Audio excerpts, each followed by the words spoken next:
and welcome to Fairly Friday. Today, this intro is going to be short because we're just jumping straight into it. We're going to look at the Friendly Fields biome in Jelly Fields. Here we are, we're in it. This biome has been shown off many times. We're actually going to take a look at it, and I'm going to talk about my ideas for why I did these things, other sorts of stuff like that, and all of this kind of stuff.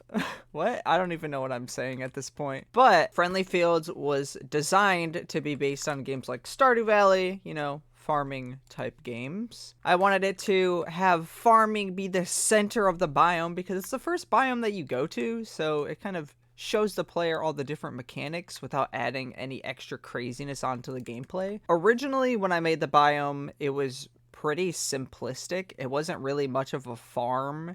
It was just grass in a field. That's why it's called Friendly Fields. But then I decided that it should turn into a farm. And when I did that change, I was thinking, how do I make this look more farm-like? And so I added these mud plots.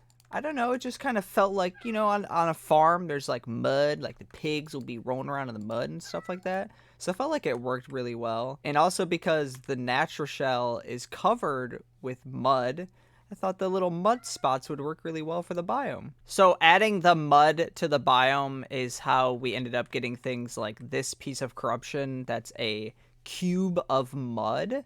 I thought that would work out as something you would need to remove, just a big old pile of mud. You can see one back here as well, in front of this barn, which I just saw someone on the server say that they were like, where is this actually in the game? Because they were looking through the game files. It's right here. It's a barn. I guess people somehow seem to miss that there's a barn in the background. Over here is a really cool part of the biome. I love the vibe of this area. It's kind of like this little foresty little area with some flowers in the background. There's two different spots the tall grass can grow, here and there.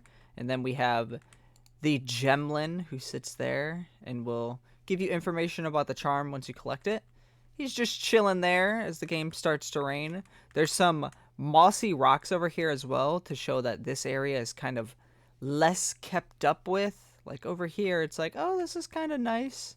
Everything seems to be kept up with, but over here is like the little area off the side of the farm that the farmer doesn't take care of anymore, which I hope that vibe comes across because that was the vibe I was trying to give. And there's like a little pond, so cool and cute. A thing that I learned from people testing the game, which needs to change with this, is that when the crops are like this, like they look like a normal crop, people want to harvest them. And in the background, there's actually crops like this. And people would think that you could harvest them, so they would try to click them.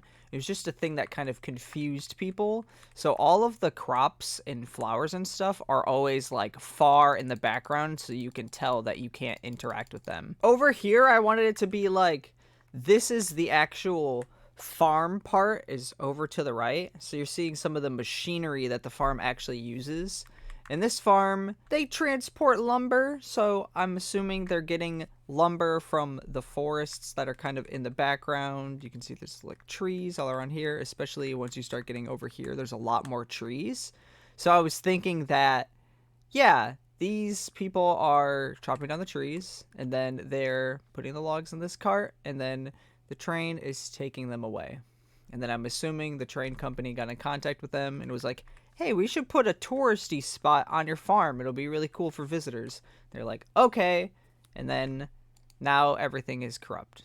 That's kind of the lore that I'm giving you guys, some behind the scenes lore. I think that's going to be it for this Fairly Friday. Next week, I'm going to be doing... we're going to be looking at some stuff in Leaflup's Candy Hunt again, since that game is coming out pretty soon, and I'm working on that game a lot, so I hope you're excited for that. But okay, I'll see you guys. Bye.